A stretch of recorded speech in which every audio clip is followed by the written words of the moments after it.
If I'm correct, this is actually the third time that we've seen the Death of Superman comic being adapted to the screen. I think back in the early 2000s, they did an animated movie called Superman Doomsday. It was very successful. And then we saw it again in the end of Batman v Superman. And now this is another take, another iteration of the famous comic book. I've got to say, it's pretty good. It's pretty damn good. You know, I talk a lot about how DC animation are not as good as they used to be. But lately, there are signs that they're coming back to form. And most of my criticism sort of focus on mainly the story, the writing, and the animation.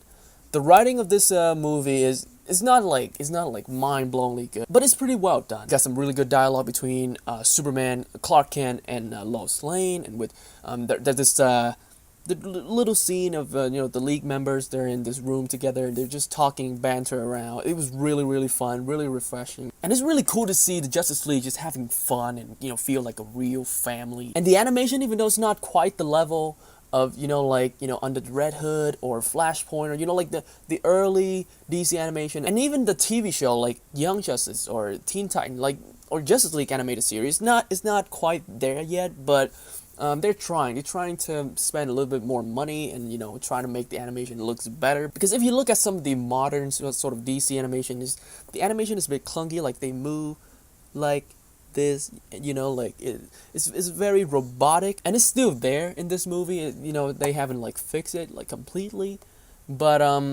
it's a lot smoother.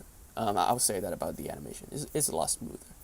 So that's always a good sign. Jerry O'Connell, he was never my favorite voice of Superman, but he is pretty fantastic in this movie. I have to give this man a lot of credit, because very much like Kevin Conroy in the Batman animated series, he had different tones when he played Superman and when he played Clark Kent, and it is very cool to pick up that subtle differences that he used to fool people, and to when he talked to the League member, he's like all leadership, and when he talked to the civilians who he just saved, and he's very Superman, right? That sort of that's very warm, very badass. Yeah, it's very loving, caring voice of Superman.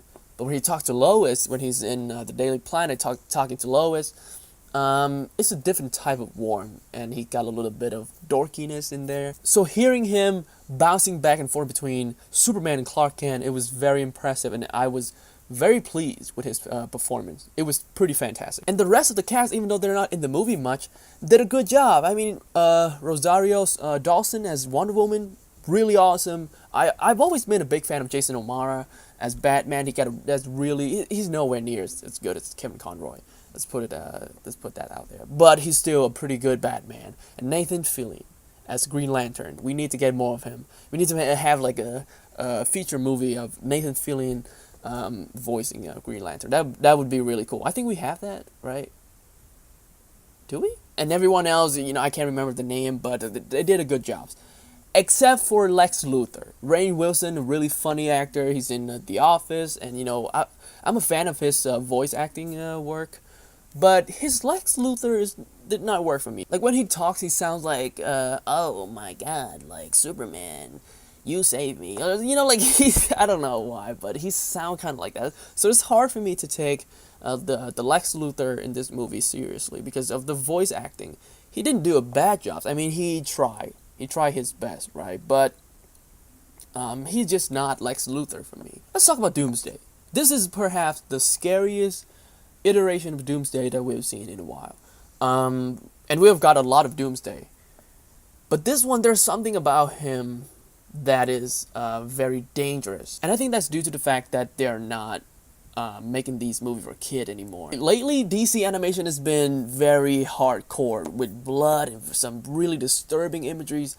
And here, it started out with Superman saving people, and it's all, bright, sunny, and very kid-friendly, right? But all of a sudden, Doomsday arrives, and he's just crushing people's skulls.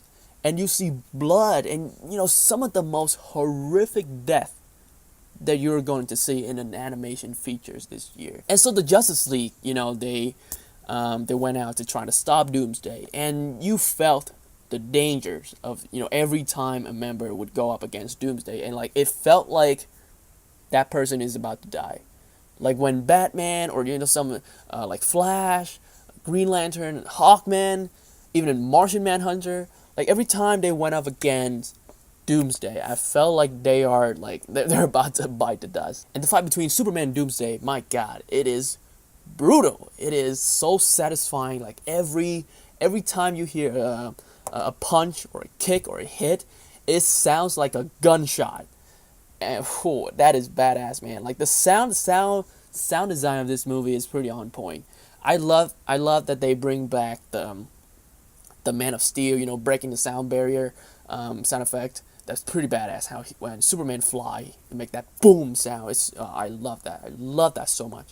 And again, the punch and then the hit, it sounds like a gunshot. Like every time someone got hit, like when Doomsday or Superman got hit, you felt that. The ending of this movie didn't quite work for me because I felt like the movie ends too many times. Like there's so many blackout, and then all of a sudden you thought the movie is gonna end there, then boom, another scene, and it happened like 3 or 4 times. It just felt like the writers didn't know how to end the movie properly, so they just put them all in there. They couldn't choose which one they want to end the movie with, so they just put it all in there. And DC took a page right off of a Marvel notebook with 4, not 1, not 2, not 3, 4 end credits scenes. So in the end, the death of Superman is nothing new. We've seen it before.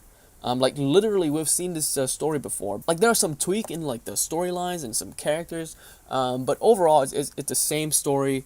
But I had fun. I had a lot of fun watching this movie. I thought the action was really cool. Voice acting was pretty top notch, if you ask me. Some minor editing errors here and there, especially at the end. But overall, I had a really fun time watching this movie. And I've got to say, there are some moments that I tear up. I actually tear up watching a DC animation. That hasn't happened in a long, long time. I'm going to give The Death of Superman a 7 out of 10. It is definitely a good one. So if you're a DC fan, look for this movie on Blu-ray when it comes out, and support DC animation. Hey guys, if you got a chance to see The Death of Superman, let me know in the comment section how you feel about it. Did you like it? Did you not like it? And if you enjoyed my review, hit the like button and subscribe if you want to see more reviews like this. And with that being said, I'll see you soon.